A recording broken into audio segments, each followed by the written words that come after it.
Hello everyone, and welcome back to another video. My name is Anton, and in the first episode of Demaked, we're going to be taking a look at Princess Rescue for the Atari 2600. In the Demake series, we're going to cover a bunch of homebrew games and ports that try their best to mimic its original, but of course on older hardware.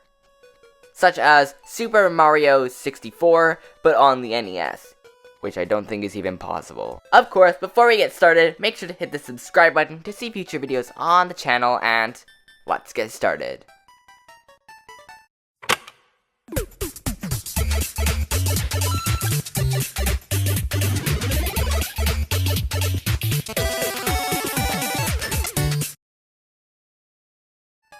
The Atari 2600 isn't the most powerful system.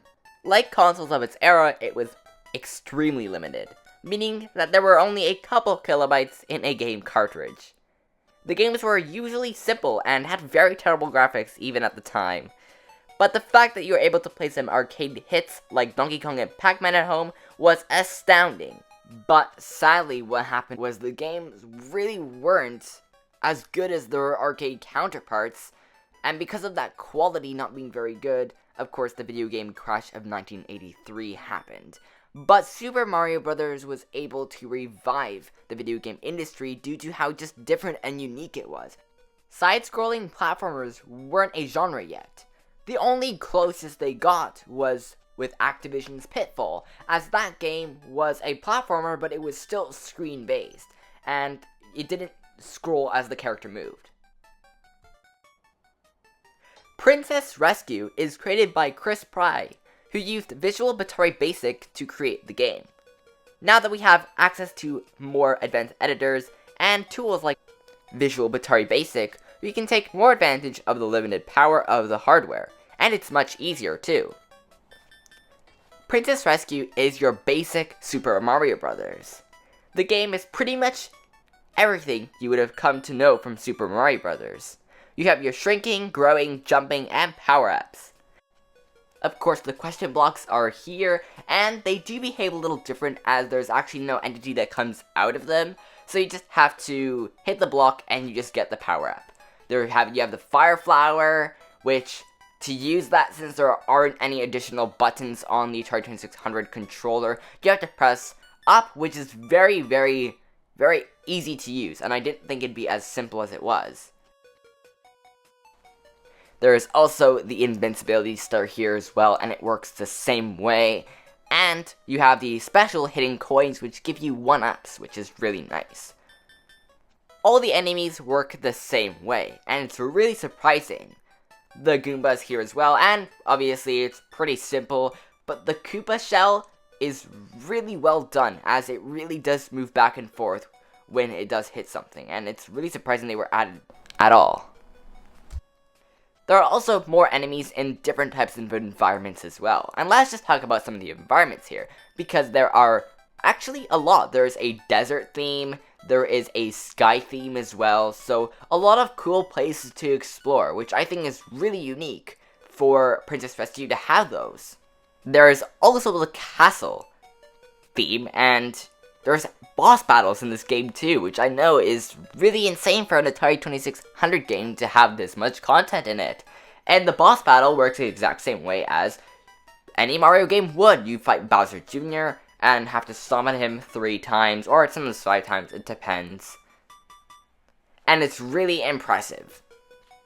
And actually hard too.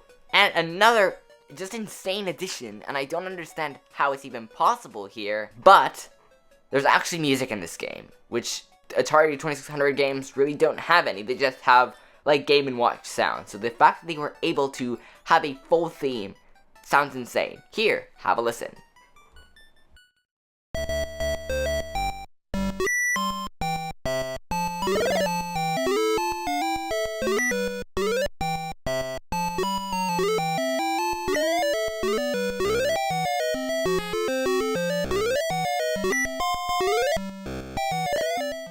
Really impressive, and there are more tracks too. Now let's talk about how the Atari 2600 actually works. So essentially, there's no pixels. There's no really resolution of how the system works. Instead, you use these rectangles, and make up a lot of the sprites.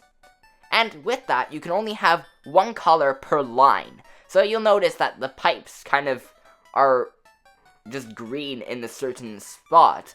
And even the sprites, you'll see that there's kind of the colors are weird sometimes. And that's just because how the Atari 2600 works, as each sprite has, of course, a certain number of colors, and each line is just that color. And of course, it's harder to design levels based on that, and to design certain sprites based on that too. Another thing also is that the flickering, and you'll notice that a lot playing games that have lots of sprites. And what happens is essentially the hardware can only display a certain amount of sprites at a time.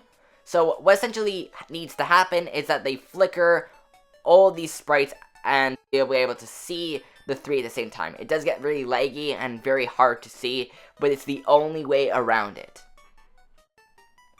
Overall, Princess Rescue is a fantastic version of Super Mario Bros. It takes everything from the original NES game and squishes it and really limits itself to create a game that's still really fun but on older hardware.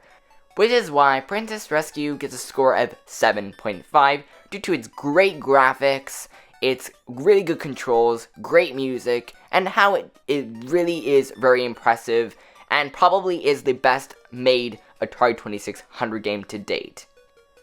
Well, anyway guys, that about brings us to the end of the video. If you did enjoy it, make sure to leave a like, and of course, comment down below and hit the subscribe button as we are approaching 1,000 subscribers, very exciting. And also check out It's Cheesy Birdie's review of Princess Rescue, it will be down in the description. And I'll see you guys in the next one.